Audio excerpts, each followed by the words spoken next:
ইস, আজ অনেক লেট হয়ে গেল। তাড়াতাড়ি করে বাস স্ট্যান্ডে যাই। ফার্স্ট বাসটা মনে হয় ছেড়ে দিল। এর পরের বাসের জন্য আমাকে যে কতক্ষণ ওয়েট করে থাকতে হবে। যা ভেবেছিলাম সত্যিই ফার্স্ট বাসটা চলে গেছে। অদিতি রায়, আজকে বসের বকুনির হাত থেকে তোকে কেউ রক্ষা করতে পারবে না। যাই হোক, দোকানের ফুলগুলি আজকে খুব সুন্দর লাগছে। এটা দেখে মনটা তাও একটু ভালো হলো।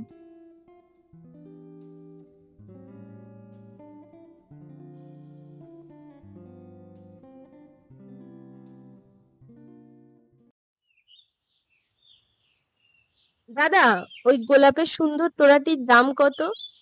আসলে এটি আমি সেল করার জন্য রাখিনি। যতই দাম হোক না কেন, আপনি বলুন, আমি ওটাই কিনতে চাই। সরি ম্যাম, আপনি যতই টাকা দিন না কেন এই তোড়াটি আমি বিক্রি করব না। আপনি চাইলে এখান থেকে অন্য যে কোনো ফুলের তোড়া বেছে নিতে পারেন।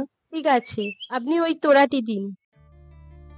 ফুল বিক্রেতা ছেলেটি গোলাপের তোড়াটি বিক্রি করলো না কেন? অদ্ভুত ব্যাপার তো।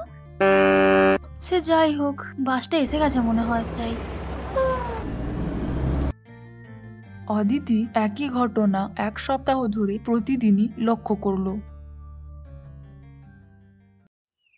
1 সপ্তাহ ধরে লক্ষ্য করছি ছেলেটা আলাদা করে রাখা হলুদ গোলাপের তোড়াটা কখনোই বিক্রি করে না। কারণটা জানতে খুব ইচ্ছে করছে। যাই, একটা ফুল কিনি আর কারণটা ওকে জিজ্ঞেস করি।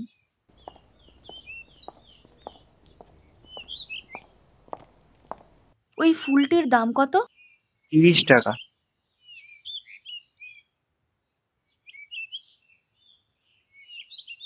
একটা কথা জিজ্ঞেস করতে পারি? আপনি যে প্রতিদিন হলুদ গোলাপের একটি তোড়া আলাদা করে রাখেন, সেটি কাউকেই বিক্রি করেন না কেন? কোনো কারণ নেই। কারণ তো কিছু একটা আছেই, হয়তো খুব পার্সোনাল হবে, যেটা সে আমাকে বলতে খুব ইতস্তত করছে। অদিতি প্রতিদিন ছেলেটির থেকে একটি করে ফুল কেনে, তাকে বিভিন্ন প্রশ্ন করতে থাকে। ধীরে ধীরে তাদের মধ্যে আলাপ বাড়ে এবং তারা একে অপরের খুব ভালো বন্ধু হয়ে উঠতে থাকে। এই আলাপের মধ্য দিয়ে সে জানতে পারে ছেলেটির নাম রাহুল সেন। বন্ধুত্বের খাতিরে সে আবারও রাহুলকে হলুদ গোলাপের তোড়াটির ব্যাপারে জিজ্ঞেস করে। ক্লাস 12 এর পর আমার বাবা মারা যান। আমি তখন নতুন নতুন ফার্স্ট ইয়ারে উঠেছি। কিভাবে আমরা দিন চালাবো সেটাই আমরা বুঝতে পারছিলাম না। তবুও মা অনেক কষ্টে অনেক ধরনের কাজ শুরু করে। আর আমি আমার বাবার এই ফুল দোকানটায় বসি। প্রতিদিনই দেখি মা খুব কষ্ট পান, রোজ রাতে কাঁদেন। তাই আমি একটা করে সুন্দর ফুলের তোড়া তৈরি করি আর প্রতিদিন মাকে দিই। তাতে মা খুশি হন।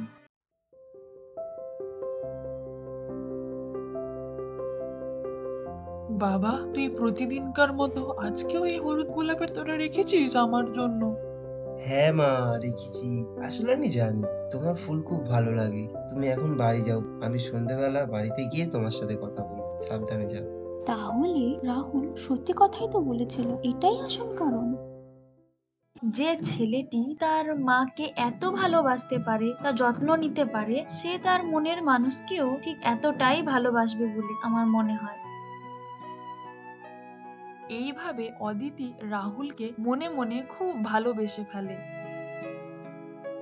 আজ ভ্যালেন্টাইন্স ডে, একটা স্পেশাল দিন। এই দিনে আমি রাহুলকে আমার মনের কথাটা বলবো, যে আমি ওকে কতটা ভালোবাসি। কি আজকে রাহুল একটি তোড়ার বদলে দুটো হলুদ গোলাপের তোড়া কেন রেখেছে? আমাকে দেবে বলে? হ্যাঁ, আমার তো হলুদ গোলাপ ভীষণ প্রিয়, আর এটাও জানি।